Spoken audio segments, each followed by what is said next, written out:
Well, hello, this is Amy with Just a Little Ink.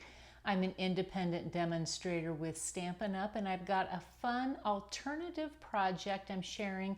It was my thank you notes because I always send them with my Paper Pumpkin subscribers each month, and I try to do something using elements from the kit. A lot of times it's just the stamps that come with the Paper Pumpkin kit.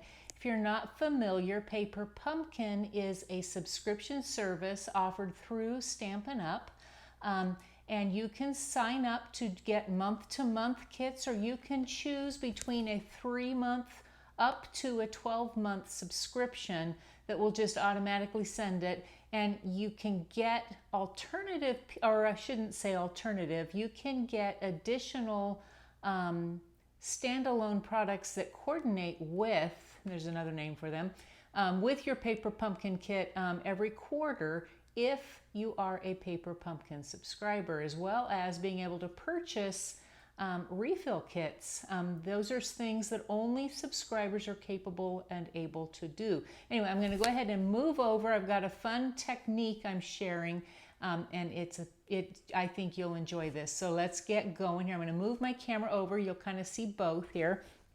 Paper Pumpkin, most months come in a box that looks very much like this, and it comes in your mailbox, which is awesome. And it comes with everything that you're going to need to create. It comes with detailed color instructions. This is the August kit, so unless you're a subscriber, you did not receive this one. But then it comes with all of the paper pieces with envelopes. It comes with, let me see if I can find my little packet here. I don't know if it had it this time or not. Die cut elements, all kinds of things. I've only made one group of the cards, but in this month's kit, and I'm going to go ahead and set this out of the way. In this month's kit, let me drop it down here. There were these beautiful, and I've seen some alternatives using this piece, die cut layered pieces that are just awesome. And I've seen people color differently on this section, but what I'm going to share, and these are the stamps that came in this particular month's kit. I'm going to move them this way so you can kind of see them a little better. Beautiful elements. I love the scriptiness of them, and so much more uses. We'll see if I have a chance to get to these in a little greater detail. But what I'm going to play with is using this as a mask, and then I've got a piece of, you saw it here, Berry Burst cardstock, some white, or basic white cardstock, and I can share with you those measurements, and a piece of smoky slate cardstock for my card base. And so what I'm going to share first is how I used this as a mask. So we're going to set these other elements out of the way. So my piece of basic white is a 4.5 by 3.25, and it can get cut down just a little bit more if needed. And then I'm going to pull out, because I found it was a great base, I'm pulling out my Stampin' Positioner tool, and I've got a piece of our grid paper that fits into here. If you've not seen our new Stampin' Positioner tool, it's pretty cool. It's got a couple different plates that come on here to place your stamps, and then be able to do a lot of multiples or very detailed placement of where you want your stamp image to go. I am using it just as a plate. And so at this point, you know, it's already got some cushion on the back, which keeps it from wiggling around, gives you a little bit of oomph, maybe is the right word, I don't know.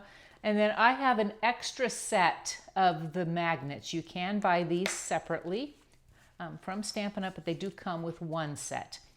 And so what I'm going to do is I'm going to lay my 3.25 by 4.5 piece of basic white cardstock in the center. Let's move my, well, I may not get this moved. Let's see if we can move my ordering info up at the top. If you're not have a demonstrator already, you can order anytime at my website, justalittleink.stampinup.net. And so I don't want to not tell you about that. So I'm going to turn it over and I'm going to place it in this. What I did is I cut it so that it's just about the same dimensions. And I'm going to go straight, and that's where the grid paper comes in so handy. And then I don't care if I'm catching any of this lower edge. So I'm going to come and put my magnets along the outer border of this area. Okay. Then I'm going to take out my Berry Burst ink, open it up and set it over here. And then I have, and you can see it's been well used because I've done a few of these, I've got my small blending brush. So I'm going to ink up my blending brush, kind of swirl it around, and I can tap off some excess here. And then I'm just going to start swirling it around. And this is a great technique, even if you're going to end up using all of these in your cards as the pack or as the kit kind of designed it. It doesn't harm the other side, and I will show you that too.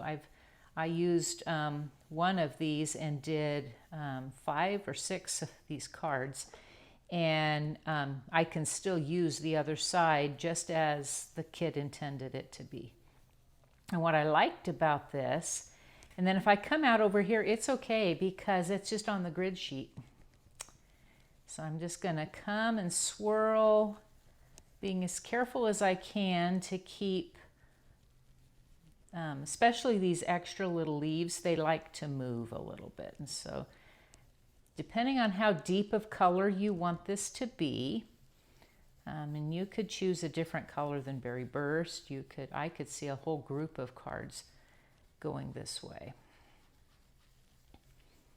But what fun this is. I had learned doing some of this with die cuts that you cut out, which is a great technique as well, from a dear friend who presented at a Demonstrator online gathering a few years ago.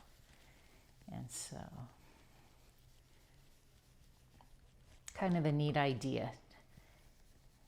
So let me swirl, try to see if we can't get going here. The rest of this card's going to go together super, super fast.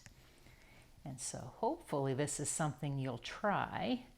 And if you don't try it here, or maybe you try it here and then you want to keep going, we have a lot of really fun detailed dies that you could do the same thing with. Creating kind of your own stencils using them. Kind of cool. So let me see if I can get up into this corner here. The magnets on here just kind of help keep everything from shifting around, which is nice. And if you already have it, why not use it for a different purpose? So let's see here. You'll have to tell me in the comments of this video whether or not this is something, number one, you'll use, or if you do use it, I would love to see. And you can share on my Facebook page, which is Just a Little Ink. I would love to see your images and see what you end up coming up with. Maybe you'll use this in a scrapbook. I think that could be fun too. So I'm going to close my ink because I won't need more of my Berry Burst. Okay, so when I pull this off, you see what it leaves, and I've got just a little bit of an edge, and I actually don't mind that too bad. It leaves this really pretty detail, which is kind of cool.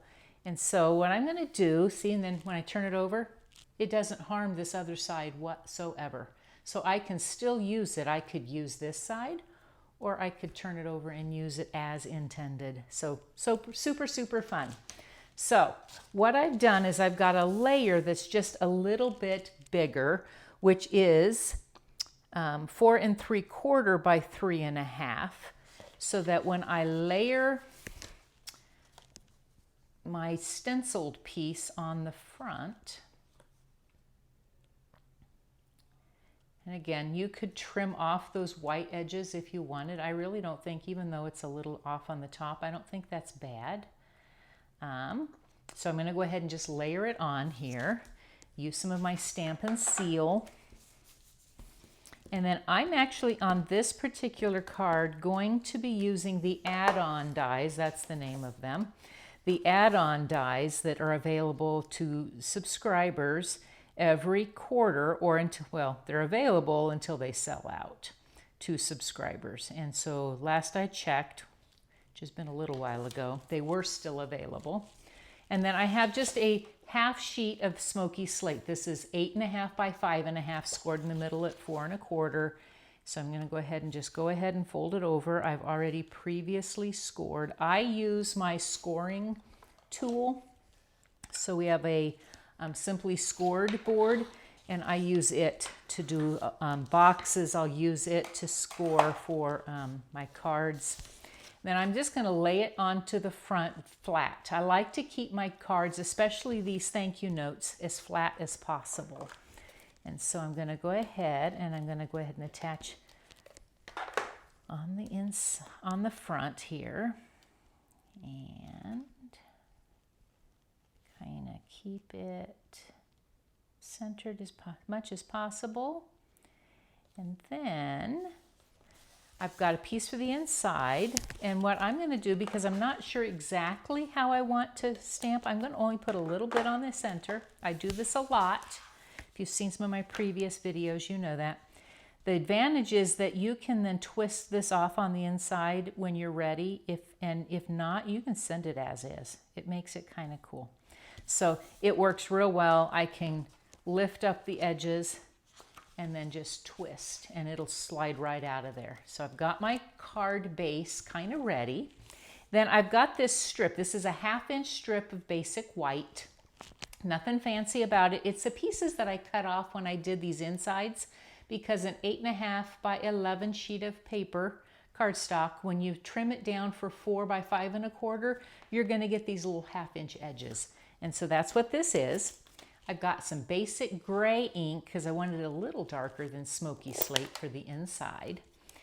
And I'm going to use the I'm Always Here For You stamp, but I didn't want, I'm kind of funny that way. I don't tell a lot of people that I'm always here for them because I'm going to be honest. But I can say that I'm here for you. And so that's what I want to say. I wanted to shorten it anyway. So what I'm going to do is I'm going to omit the I'm Always, and all you do is line it up. Let me move it into the camera's view. I want to make sure I don't catch the edge of that S. So I'm just going to line it up on my ink pad. Let's see how well I do. And then I want to center it top to bottom and leave a little edge on the left side here, so that then I'm catching just Here For You. And then I'm going to get that one out of the way. What I'm going to do is I'm going to take my paper snips. These, we now have detailed scissors. I'm not sure if we've even gotten them. They were so popular, but they are very much the same as our paper snips that, from years ago. All I'm doing is I'm going to come at an angle, snip off, and then I'm going to try to copy that same angle on the other side. And if I go kind of corner to corner, it kind of gets me that. So that then I have just an edged strip, and I'll put that out of the way. I'm going to put this down just with a little bit of multi-purpose liquid glue. I don't need much. And then I'll show you these detailed dies. So then I'm going to line it up here at the base. So I want it kind of on an offset. So I'll get my head in the camera just a little bit. Make sure that I'm straight. So I die cut already these dies. So they come in a little flap, generally around $12. And these are US prices because that's where I am.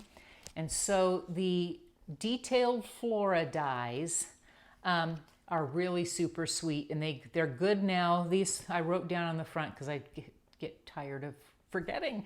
They're from the July kit through the September kit. So next month will be the last month, and they coordinate with 3 months worth of paper pumpkins. I'm going to use both the flowers and these stems and the leaves for today. But they're super, super cool. And so I've already cut them. You're going to need some scraps of basic white. So I cut the flowers both from basic white as well as some from the Berry Burst cardstock. And then I cut my leaves and stems from a scrap piece of Granny Apple Green, which pops that color really well. So I'm just going to kind of lay these down here. Those little centers are tiny, tiny, and you can use them separately, not just as centers. So what I'm going to do is I'm going to grab my glue, my multi-purpose liquid glue, just put a little dot of glue. I have also at times used some adhesive sheet on the back of my cardstock before I have gotten everything before I die cut, and then I die cut, and then the backs are sticky. So then I'll just use my take your pick tool to pick up those little tiny little flowers. I like to use my putty, and then I'm going to take my larger one, put it here. You can do them however you'd like. That's how I had decided to do them. And then I'm going to grab out my scissors again, my little paper snips, and I'm going to cut off actually my leaves from my stems. That's how I opted to use them, just because I didn't want them on the stem this time. So get that out of the way. Whoops. They are extremely detailed, that is for sure. So then I've got here, we won't need my stem. And so then what I want to do is I'm going to put a little bit of glue on the back. So do I want it that way? No. You know what I'm going to do? I'm going to grab all of these. I'm trying to think. I did them in different ways. So we are going to take, I've got this one upside down. I want to put just a little bit of glue. And the nice thing about our multi-purpose liquid glue is that if you place it on here now, it holds, even if it dries a little bit, it's not going to harm anything. You just want to keep from over gluing. That can be a problem because then it'll squish everywhere. So I'm going to take my flowers, and what I want to do is take one each, and I just want to place one leaf here, and I'm going to come in and stick one and an offset on the other side. I'm going to turn it over, let it dry. And I'm going to do the same thing with my smaller flower.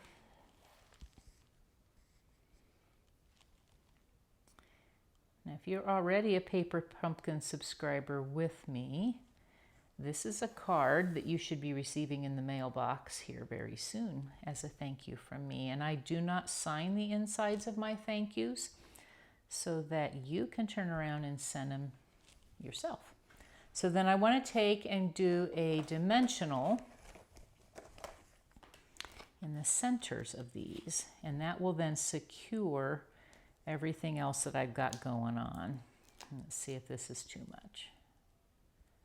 Kind of come where it's hanging off into those flowers. All right, so then I'm going to take off my backer. It will hold it down onto my card.